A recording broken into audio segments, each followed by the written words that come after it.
Olá, Brasil, bom dia para todos vocês que de madrugada mais uma vez estão prestigiando o Sou Brasil. Boa tarde, Portugal. Numa casa portuguesa com brasilidade, mais um programa. Hoje, 1º de junho, Dia da Criança de Portugal, dos miúdos portugueses. E olha que maravilha, vamos conversar com Raquel Bernardes, né, Camilo? Sim. Que é fonoaudióloga, educadora, escritora, que ela traz um trabalho maravilhoso. Além do método ler, escrever e compreender, ela traz pra gente, olha, as rimas de Dom, capa maravilhosa, Maia e a Mata, traz as fotos de Lilo, Lilo fotógrafo. É um beija-flor que virou fotógrafo. Lilo, o beija-flor, além de baralhos e álbum de figurinhas, enfim. Vamos conversar bastante sobre o material maravilhoso que ela desenvolveu para facilitar a alfabetização dos miúdos. Seja bem-vindo ao Sou Brasil. Obrigada, Marlúcio. Prazer estar aqui com vocês. Conversar sobre crianças. Conversar sobre crianças no Dia das Crianças de Portugal, falar sobre literatura, sobre alfabetização, enfim, tudo que eu adoro. E tomara que dê ciúme você tenha que voltar no dia 12 de outubro, que é o Dia das Crianças Brasileiras. Também, né? Aprova, Camilo? Sim.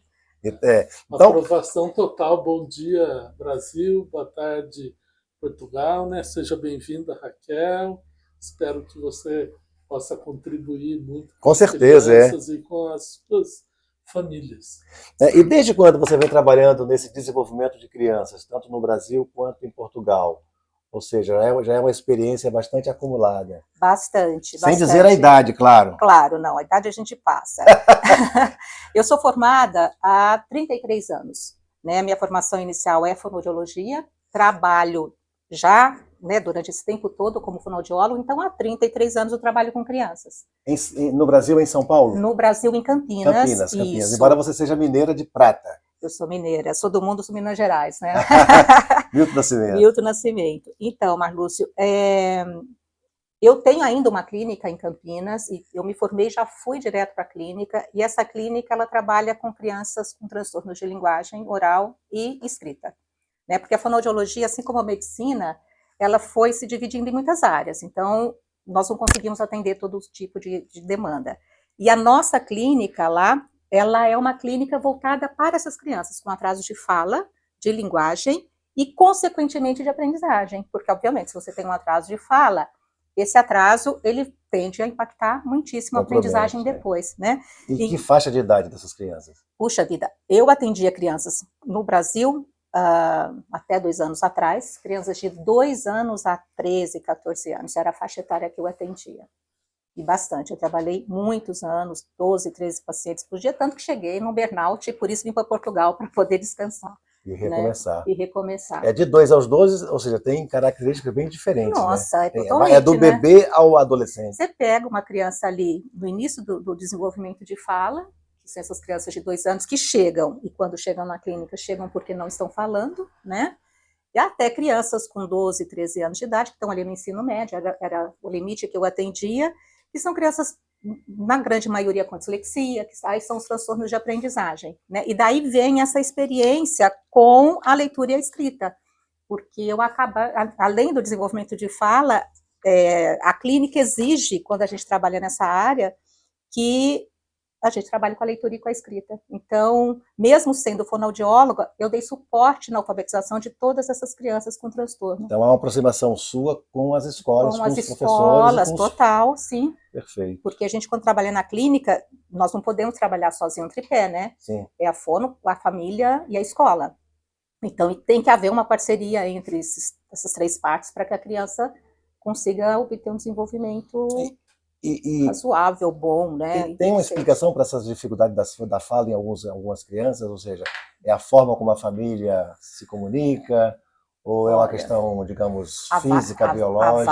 Há várias explicações. Um dos desafios, quando a criança chega na clínica, é a gente identificar a origem, né? Sim. Porque muda totalmente o prognóstico, o atendimento, o tempo de intervenção, quando a gente tem uma criança só com um atraso no desenvolvimento, é um caso que tende a ser muito mais leve, ou um transtorno fonológico, articulatório, que é só na produção dos sons, quando você tem um transtorno de linguagem, que pode ser de origens diversas, então, uma surdez causa um atraso de linguagem, uma deficiência intelectual, algumas síndromes, né? Então, há origens diferentes, impacto diferente e ritmo de desenvolvimento e de resposta diferente. Sim. Então, é importante diferenciar isso. Tá, então um pouco dos segredos da fonoaudiologia. É muito comum nas crianças trocarem e inverterem sílabas. O 15 vira zinc, o príncipe vira sínpipe. Já é um sinal de que vai ter problemas de fala ou nem por isso? Olha, o desenvolvimento de fala, ele passa por etapas. Nenhuma criança começa a falar já falando todos os fonemas, né? Então, ele começa... Há trocas que são absolutamente naturais e que Engraçadas. elas engraçadas, gostosas, inclusive que os pais às vezes ficam até querendo que persista um tempo tão bonitinho que eles repetindo acham, e atrapalhando a criança. E atrapalhando o desenvolvimento. Não é, Camilo? Né? A voz, então? Mas espera-se, né, que até os 5 anos de idade a criança já tenha terminado toda essa aquisição fonológica dela, tá? Aí depende, né? Depende, tem trocas que são esperadas, tem trocas que não são esperadas, e depende do desenvolvimento da criança. Agora, o que eu acho que é importante, assim, tem alguns sinais que eu gosto de falar. Uma criança que até os 2 anos de idade não está falando nada ainda, é motivo de alerta, ou pelo menos de atenção, né? Opa, não está falando nada, não balbuciou, então pode ser um sinal de algum atraso. É muito comum esse quadro? Muitas crianças até os 2 anos sem falar? Olha, com a pandemia isso ficou muito severo, não é? Porque as crianças ficaram muito isoladas, tiveram que ficar na tela, não puderam ir às escolas, então houve um aumento muito grande desses atrasos de fala pós-pandemia. Esse silêncio. Silêncio, a falta de convivência com o outro, né? Até estavam ali com os pais, mas os pais tendo que trabalhar online, então houve um atraso. Essa exposição excessiva às telas, a gente sabe também que tem causado alguns prejuízos para a criança, né?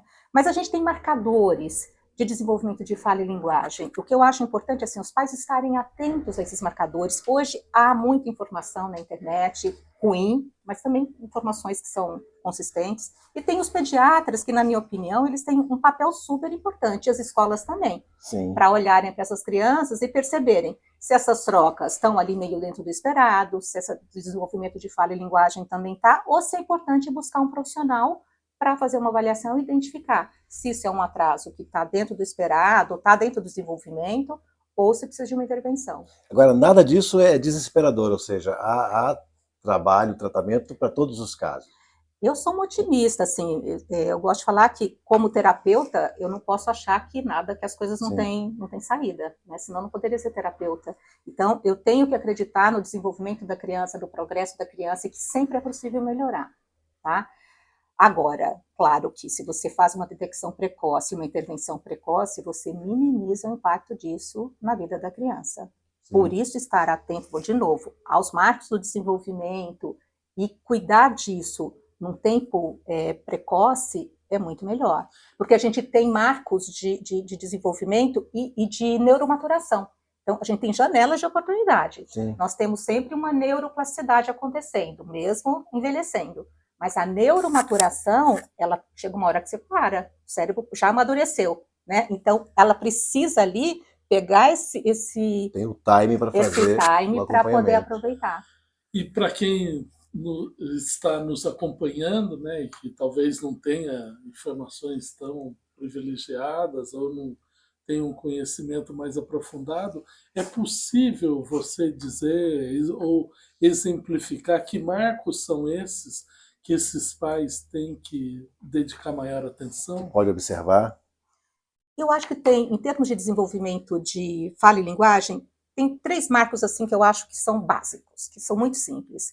Primeiro é aquela criança que balbucia, que já tem contato ocular, que já interage com o outro desde pequenininho, e que até os 2 anos de idade começa a falar alguma coisa. Uma criança que aos 2 anos não está falando nada, é um sinal de alerta, precisa ficar atento.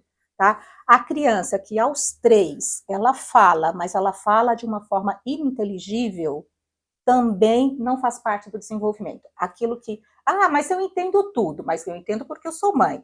Mas se chega um estranho e não consegue entender aquela criança que está ali por volta dos 3 anos, também pode ser sinal de que alguma coisa não está acontecendo.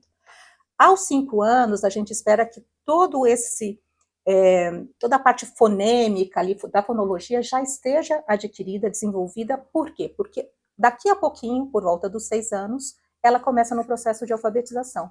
E a gente sabe que o desenvolvimento da linguagem oral é um pré-requisito para a aquisição da leitura e da escrita, né? Essa era uma pergunta que eu ia fazer, Então, né? Porque eu acredito que esse desenvolvimento da linguagem vai, de alguma ou de todas as formas, ter uma influência no desenvolvimento da escrita. É isso mesmo? Claro, claro. Não, está certíssimo, Camilo.